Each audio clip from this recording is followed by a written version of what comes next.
మహాశివరాత్రి సందర్భంగా విశాఖ సాగర తీరంలోని నాగక్షేత్రం భక్తుల శివనామ స్మరణలతో మారుమోగుతోంది.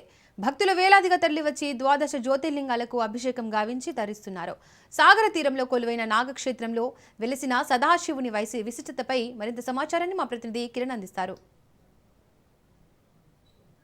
మహాశివరాత్రి పర్వదినాన తెలుగు రాష్ట్రాల్లో శైవ క్షేత్రాలన్నీ కూడా శివనామస్మరణతో మారుమోగుతున్నాయి.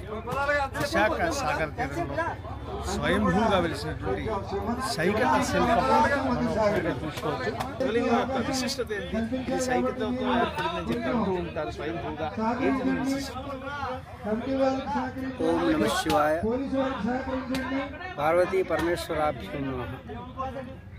ఈ విశాఖ నగరంలో ఈశాన్య దిక్కుగా, నగరానికి ఈశాన్య దిక్కుగా ఉన్నటువంటి ఈ నాగక్షేత్రం అంటారు దీన్ని. ఈ నాగక్షేత్రం స్వయంభూగా వెలిసినటువంటి క్షేత్రం. ఇటు చూసినట్టయితే ఋషికొండ, ఇటు చూసినట్టయితే కైలాసగిరి, ఈ రెండు పుణ్య పర్వతాల మధ్యన భాసిల్లుతున్నటువంటి క్షేత్రం నాగక్షేత్రం. ఈ నాగక్షేత్రం నాగులు సంచరించేటటువంటి సహజ సిద్ధమైనటువంటి అటవీలా ఉండేటువంటి నగరంలో, మహానగరంలో మహావనం. ఈ వనంలో కొలువైనటువంటి నాగేంద్రుడి యొక్క అనుగ్రహం చేత దివ్యమైనటువంటి శక్తి సంపన్నమైనటువంటి ప్రదేశంగా మారింది.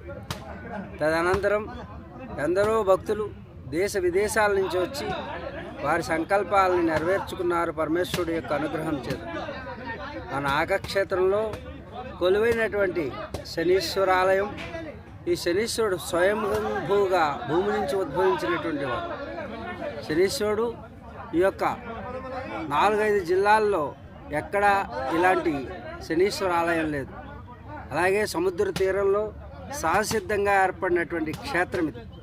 అలాగే పరమేశ్వరుడు మీకు ఇప్పుడు చూస్తున్నటువంటి మహాలింగేశ్వరుడు, వారి పేరు మహామృత్యుంజయ లింగేశ్వరుడు. ఆ మహామృత్యుంజయ లింగేశ్వరుడు యొక్క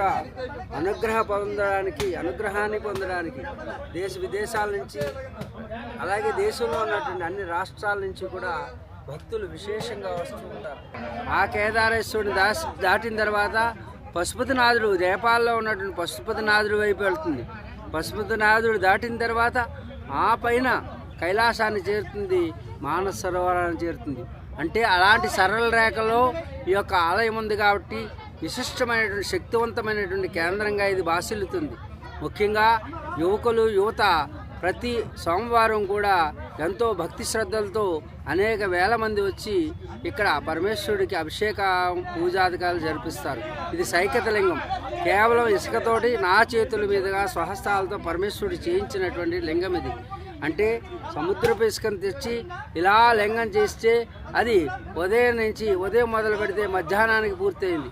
ఆ లింగం ఇంత అభిషేకం చేయించుకుంటుంది అనేటువంటి సంగతి మాకు కూడా తెలియదు. కాబట్టి సాక్షాత్తు స్వయంభూ సైకతలింగమైనటువంటి ఆ మహామృత్యుంజయ లింగేశ్వరుడు కొలువైనటువంటి ఈ స్థానంలో ప్రతి ఒక్కరూ విచ్చేసి వారి యొక్క శక్తిని పాత్రులు కండి, వారి యొక్క అనుగ్రహాన్ని, సిద్ధిని పొందండి. మీకున్నటువంటి సమస్యలకి సమాధానాన్ని వెతకండి. హర హర మహాదేవ శంభో శంకర. భక్తులు తరలి వచ్చి శివనామ స్మరణతో ఏదైతే ఈ జోడిగొండ పాలెం ప్రాంతంలో ఉన్నటువంటి నాగక్షేత్రం అయితే మాత్రం శివనామ స్మరణతో మారుమోగుతున్న పరిస్థితి.